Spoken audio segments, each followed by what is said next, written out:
as a child, anxiety was always there. Didn't know what that was. It felt normal. I was scared a lot of the time.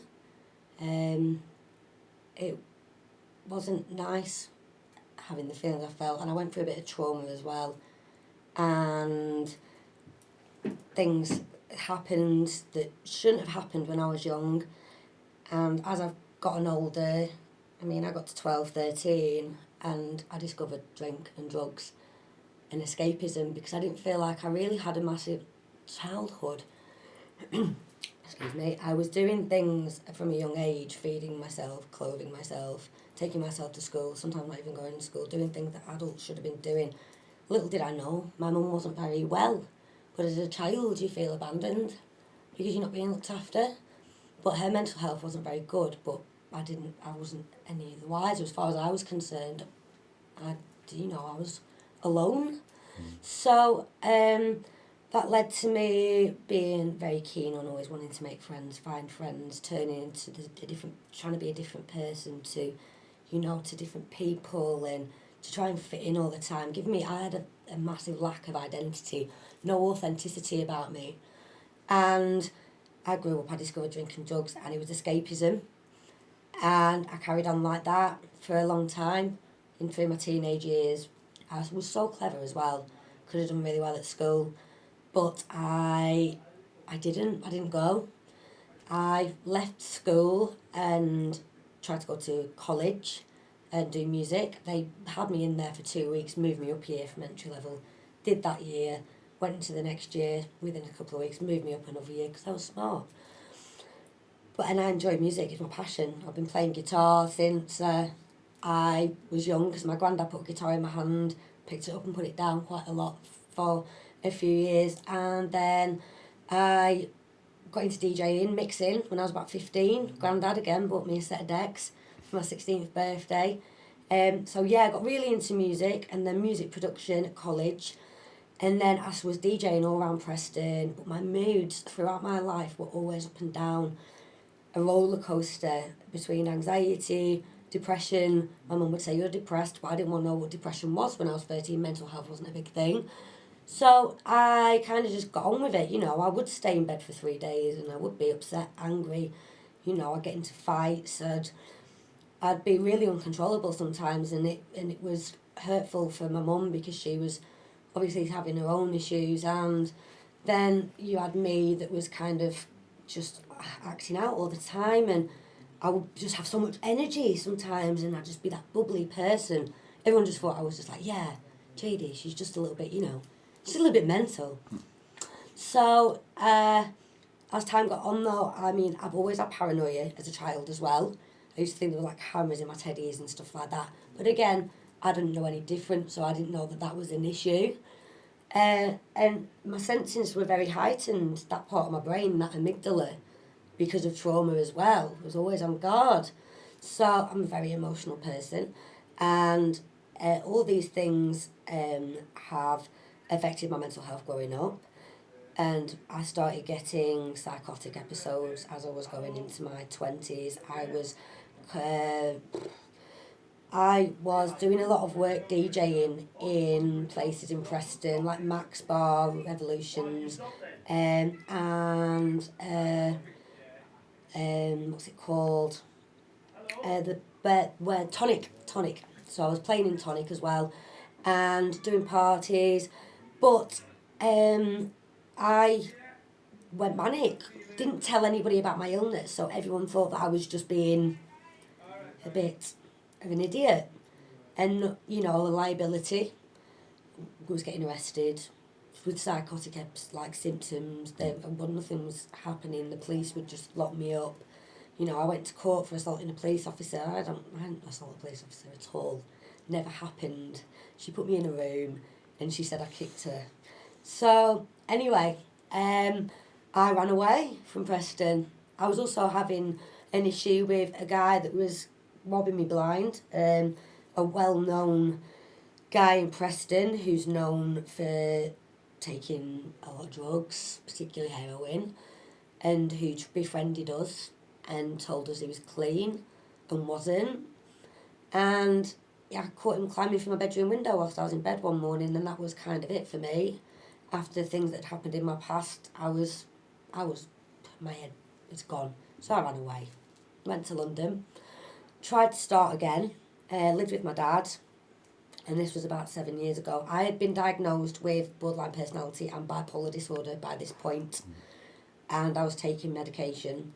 Not loads, just enough to kind of keep me going. But as time went on over time, my mental health just deteriorated more and more. I started working in pubs, did really well, but when I was hypermanic, you know, it's just, oh, she's all right, a landlady, or, you know, manager of a pub. So it was perfect. Everyone just loved it, my personality. But then I'd have the lows, and I got such a bad low, I actually planned my own suicide, and I had already tried taking my own life when I was about 14, and a few times during my teenage years, and self-harming was an issue from about 9, and I basically just got so low and just one day said, right, this is what I'm going to do. Tried to do. What happened was I was going to drive my car up to Epsom Downs, and I went back on a split shift, and I actually parked the car up outside my dad's. I'd moved back into my dad's because I was not doing very well, but the car motor, the starter motor went on the car and wouldn't drive, called the AA out. So the car broke, so I couldn't drive. And I was like, well, what do I do now? Anyway, so I had to get a train back to work, took a few bottles of wine afterwards, went back to my dad's, got all the medication I could find, went and sat in my car outside the house. It's like at the house, then a wall, and then the road.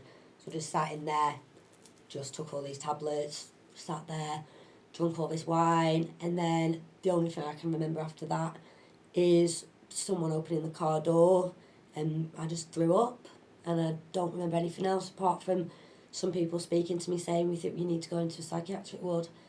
So that was it. About 2.5 weeks in there, they let me out, and within a week I tried to hang myself. So I went back in a psychiatric ward, was on 1-to-1 in there quite a lot because I was trying to hurt myself all the time, and I didn't want to be alive, and it was starting to do my head in a little bit, and then, you know, but I've had a bit of an out-of-body experience when I did try to, you know, asphyxiate myself, and I do believe for a few brief seconds I might have actually have been on another sort of plane. I had an out-of-body experience, and it was very weird. So anyway, another psychiatric ward. I spent 3 months in there, and my dad actually didn't want me to go back to live with him because I had sisters and he didn't want them seeing this sort of thing. So I was handed over for the council to deal with me, who rehoused me into a house I'd already lived in previously, actually. So yeah, and then I got sectioned again and again and again. I moved to Crawley with a partner. He left me because of my mental health. I had a psychotic episode one day and he just couldn't handle it. And I was on a lot of medication. I wasn't really a person, to be honest. I was just existing, but not wanting to exist.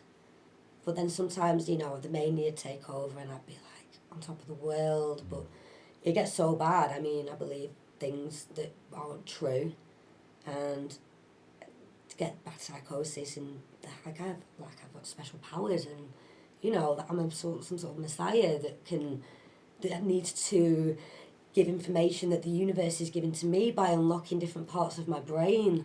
So I believed for a while that I was chosen to give information from the universe that was being given to me, and these powers were being given to me, and the information was already in my brain. It's in everyone's brain, but it's up to the universe to unlock it for you and for you to go into a higher state of consciousness.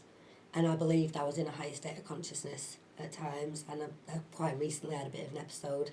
I was trapped between realities, and in one of them, Preston was an institute, and I was being looked after. People were all actors, and I didn't really know what was going on. And then, you know, one of the times I tried to take my own life, I actually did die, and I was resuscitated. And that led me to believe in a psychotic episode that I was still in a coma, and I was actually just living a dream life within a coma that I hadn't woken up from. I've believed I'm dead. I've believed I'm immortal. And I've tried to prove I'm immortal by doing something that would make me not, here. But sometimes I think people are messing with me as well, and that really gets to me. So I've got a lot going on mentally up there, and it's a battle, and the anxiety is a struggle as well. So when I moved back to Preston, it was after I again tried to take my own life, and I had my uncle come down to the flat in Crawley, and he just said, "You're not trusted on your own, you're coming back to Preston for a little bit at least." Now, I had kind of blacklisted Preston completely because of what had gone on, but I had visited for a friend's funeral who actually committed suicide, a guy that I knew, he's called Alan, and when I'd come back, all my friends were there, and it was like I'd never been away, and it was like, what have I been doing? I've been sat in psychiatric wards for the past 6 years when I could have just been around people supporting me and, keeping me well. Maybe not well, but, well enough to not just be thrown from hospital to hospital with people not knowing what to do with me. So I came back to Preston. I was under sort of house lockdown. I've experienced lockdown before lockdown because I wasn't trusted to not hurt myself. And after a few weeks, I got a bit better. Home treatment team in Leyland were looking after me, seeing me every day, helping me with my medication. And I wanted to go out and see friends that I've known for years and years back in the day. And I went out and I saw these people, and it was like I'd never been away. And I'd suffered from a lot of social anxiety as well before this. And I couldn't speak anymore. My personality had gone, and I grieved for a part of my personality for myself. I'd actually sat there and gone, I'm never going to be the same again. And I was sad. So I came back to Preston, and, I got back in touch with these people. And all of a sudden, I just, out of nowhere, this personality, this part of me that I thought was gone forever, just was back. And it was so empowering. It was quite overwhelming as well. And since then, I have worked really hard to keep myself together. It was a year and a half ago I moved back about. And I don't know, I've just tried to use music as an outlet. It's my passion. I DJ, I play my guitar. I recently bought a kalimba, thumb piano. Right. Do. Yeah, that was cool. It is cool. Hard to play though. Anything that makes noise. Music production as well. I sample things. I sample people. I sampled Elmo recently in a track. I sampled the Queen and Boris Johnson in a track recently as well. I'll play those for you in a minute. So I've used music. I started doing mental health podcasts as well. Because I got a new guitar, Grandad again. I said to her, I got a new guitar. And then I was absolutely hammered it. And I was doing vlogs about mental health and singing songs at the end. Went down really well. And then I got this mic. And I really wanted this mic, so I got this mic. And I started doing podcasts, putting them up about mental health. People were giving me their stories. I had a selection of questions, so it was like a little interview, but they put it in writing. Sometimes people came and did interviews on the phone. And I started doing editing just on Audacity sort of thing, the free download. And then, I don't know, I'd done Preston FM in like 2010, but it was when I moved, it was just before I moved away. When I ran away, it was then. So I was, I'd done one pre-recorded radio show.